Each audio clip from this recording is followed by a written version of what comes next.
sakratul maut, bukan Allah bikin syarat, kita bikin syarat. Ya Allah, kalau boleh tunda kematianku, azalku yang dekat ini, berikan aku kesempatan untuk bersedekah. Nah, ini persoalannya. Ini persoalan. Ketika kita masih hidup ini, kita tidak tata ini. Kita tidak selesaikan, kita tidak membentuk UPJ yang hanya bekerja setahun sekali, ya kan? Hampir semua masjid itu bekerja setahun sekali. Di hari masa-masa Ramadan saja, zakat fitrah saja. Memang Ramadan itu kehidupan ideal bagi seorang muslim. Semuanya tertumpah, tercurah. Memang 11 bulannya hilang.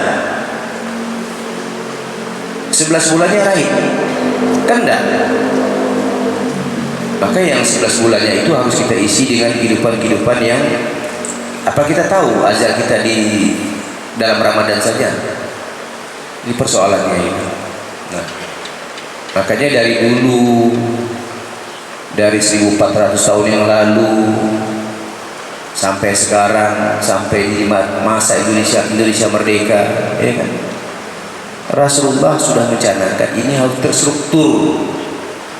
Benda ini harus betul-betul terencana dengan baik, terlaksana, terekam dan terlaporkan dengan baik. Inilah kelemahan kita nih kan. Sehingga hal-hal yang begini kita tidak begitu konsen. Tidak begitu konsen. Kalau kita melihat ya, undang-undang kita nih sudah dilegitimasi lagi dengan traktat negara, Undang-Undang 23 nomor 23 ya tahun 2011 sudah dilegitimasi gitu. Sampai-sampai ya, kalau saya selama pengalaman jadi amil ini kan ada ayat dalam Al-Hajj 41 ini, allazina imakkannahum fil ardh, orang-orang yang aku beri kedudukan, kata Allah. Tidak ada kerjaan lain sebenarnya. Wa aqimus shalah wa atuz zakah wa amaru bil ma'ruf wa nahy 'anil munkar. Terkadang Bapak ya, terkadang nih aneh bin nyata, aneh bin ajaib. Yang merespon ini para pemimpin-pemimpin yang non muslim. Dia memberikan legitimasi pada ruang ini, memberikan pada ruang-ruang ini. Ya Pak, dia kan betul kan? Saya kalau bicara laju dikit bahaya ini. Betul. Coba kita lihat. Di Landak sudah ada perpu. Betul nggak ayat tadi itu mengatakan? Saya senyum-senyum lihat ayat ini. Masya Allah. Kul sadaqallah. Betul lah Allah. Secara tidak sengaja dia mendorong ini, walaupun dia tidak sholat. Di Landak, duluan Landak dari Bengkayang. Landak muslimnya 16%, 18%. Di injury time dia amalan saja, tapi tidak amalan solehah, ya kan? Kalau dia muslim tadi ya amalan solehah, dia itu dapat predikat tersendiri di mata Allah, di sisi Allah. Bengkayang sudah ada pergubnya. Kota Pontianak, you tengok si ada gitu orang kucing lagi ya. Tak ada. Bayangkan itu. Jadi maka kita diingatkan kepada Imam Malik rahimahullah ya. Generasi akhir umat ini tidak akan baik apabila tidak mengikuti konsep dan metode yang membuat umat dulu baik. Kalau ini tidak kita strukturkan, tidak kita amalkan, dan tidak kita buat mempermudah orang untuk bersedekah, ada yang salah dalam memahami, mohon maaf, Islam kita itu. Ada yang salah kita. Saya ini kalau boleh letih-letih, ya kan? Saya ada Quran, ya kan? Kita akhirnya menjelaskan ini sesama kita. Seharusnya pemimpin kita mempermudah kita, gitu kan? Tapi kita harus bersih berdebat, menjelaskan. Lah, itu kenyataannya. Saya teringat ketika Pak Effendi Ahmad itu wakil, pernah waktu kita rakor di Putusibau itu kan, untuk Perda ya, untuk Perda. Kok di Kalbar ini yang ada Perda pertama itu Kayong Utara, itu pun didorong waktu itu Pak Effendi Ahmad itu sebagai dewan, dia mendorong. Dalam dewan itu 100% muslim. Nah ini saya bilang tadi, kita berdebat sama kita. Ketika mau dicetuskan itu menjadi perda, apa kata dewan-dewan yang tuan-tuan haji itu? Tak perlulah itu diurus negara. Bayangkan, betul nggak kata Imam Malik tadi? Generasi akhir umat ini tidak akan baik apabila tidak mengikuti konsep dan metode umat terlalu pribadi. Ini yang saya imani, yang saya selalu sampaikan dan selalu menjadi ingatan saya. Karena saya juga punya beban juriat yang harus saya tata seperti itu. Gitu. Akhirnya berdebat sama-sama kita. Yang menanglah Pak Effendi Ahmad, ya kan? Ya, beliau mumpuni dari pondok pesantren ya, dengan dalil-dalilnya. Yang mendebatnya itu bukan kali-kali kata orang, tuan-tuan haji. Oh, ini bahasa beliau ini. Ini ada saksi hidupnya waktu di Putusibau. Ya, tuan-tuan haji ya Pak. Ya, tuan-tuan haji mendebat. Padahal ulama kita mengajarkan kalau rukun Islam itu 2 rukun saja kita kerjakan, wa aqimus shalah wa atuz zakah, selesai yang lain. Ini jangan bicara haji dulu. Bukan tidak boleh, bukan tidak wajib, tapi ada yang harus diutamakan. Kenapa wa aqimus shalah wa atuz zakah? Karena sosialnya di zakat, sosialnya di sedekah. Coba kita lihat.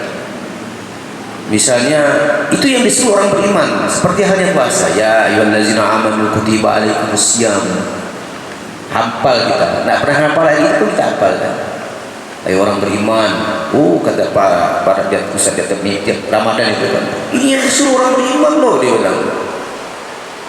Puasalah kamu sebagaimana tadi wajibkan orang-orang sebelum kamu. La'allakum tattaqun. Kita tentang infak saja, wa aqimus shalah wa anfiqu mimma razaqnakum yunfiqun. Yang pertama, bazalikal kitabul la raiba fihi hudal lil muttaqin allazina yu'minuna bil ghaibi wa yuqimuna shalah. Hai orang-orang beriman lagi disebut. Itu untuk wa aqimus shalah, infak. Apalagi salat dengan jahat. Ya ayyuhallazina amanu wa amilus sholihati wa aqimus shalah wa atuz zakah wa lam yakhsha illallah. Bahasa ulaika iya. Itu dia. Semuanya disuruh orang beriman.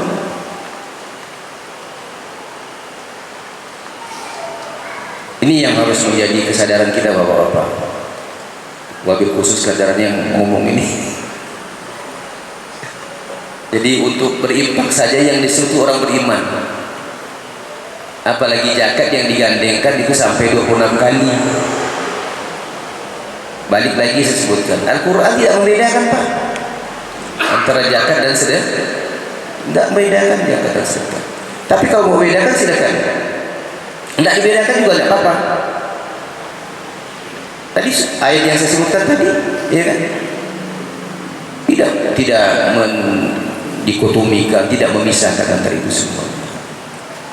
Nah, dalam peradaban ini yang perlu nampak itu adalah sosial ya. Yang nampak itu harus sosial, bukan individual yang kita nampakkan.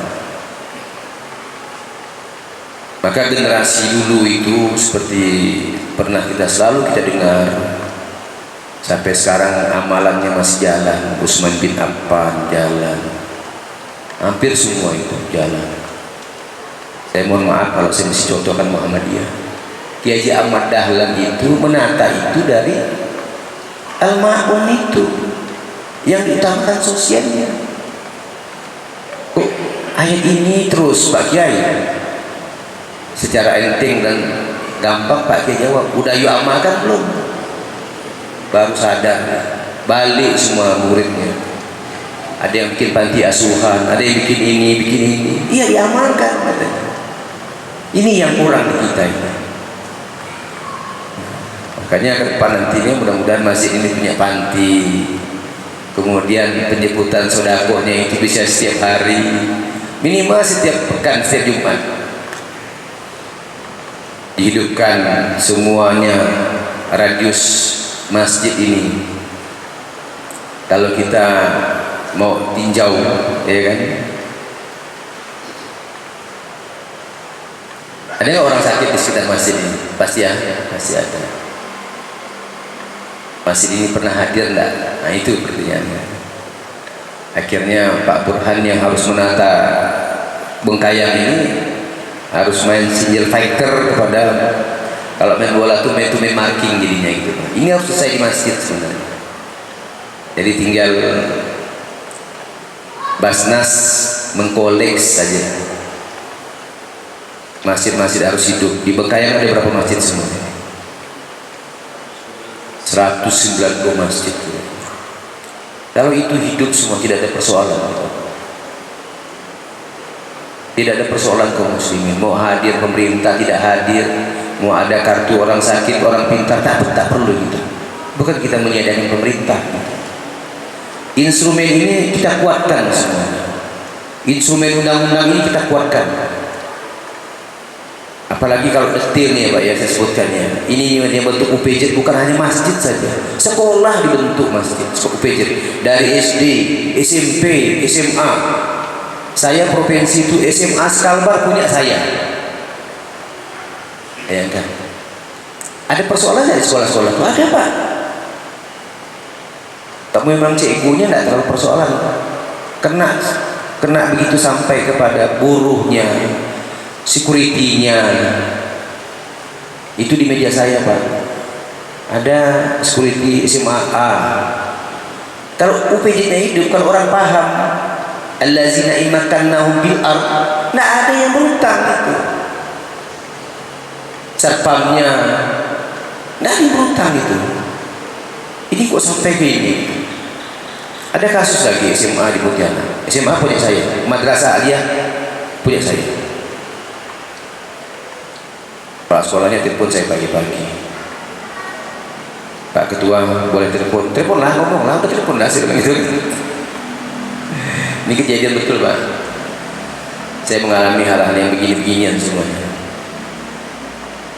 Saya ini mau ngirim siswa ke Amerika. Bisa nggak Basis bantu? Oh saya pasti bilang bisa. Tidak ada persoalan, bisa.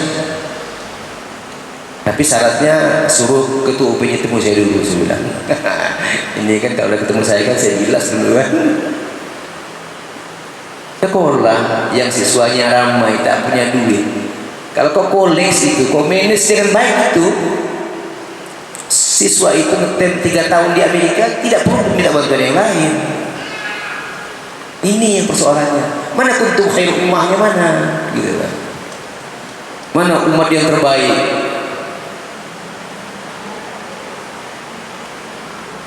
Yang dilahirkan sebagai manusia, kuntum khairu ummah ukhrijat linnas. Ya kan? Mana? Kok memanage ini tak bisa gitu. Jadi kalau kita dalam satuan-satuan terkecil itu ya, satuan-satuan terkecil itu kita tata baik, akan ada sakinah seperti yang tadi itu. Akan ada ketenangan. Ketenangan Bapak Ibu. Itu bukan kita sholat saja ketenangan. Kan ayatnya khudz min amwalihim shadaqatan tutahhiruhum wa tuzakkihim biha wa sholli 'alaihim. Ketika engkau mengeluarkan hartamu, kemudian didoakan, maka timbul ketenangan. Jadi kalau kita lihat redaksional secara sederhana, ketenangan itu ketika kita bersedekah. Apalagi itu dilakukan dalam satuan-satuan kecil. Artinya satuan-satuan kecil, misalnya UPJ SD, UPJ SMA, itu kan satuan-satuan komunitas-komunitas kecil itu kan. Kemudian yang bisa membentuk komunitas masjid, ya kan? Kemudian komunitas masjid itu ya satuan terkecil ada rumah tangga dia. Kalau rumah tangganya sudah sakinah, bukan hanya kita didoakan saat nikah saja kita menjadi keluarga yang sakinah, keluarga yang penuh ketenangan, artinya keluarga yang bersedekah gitu. akan ada ketenangan.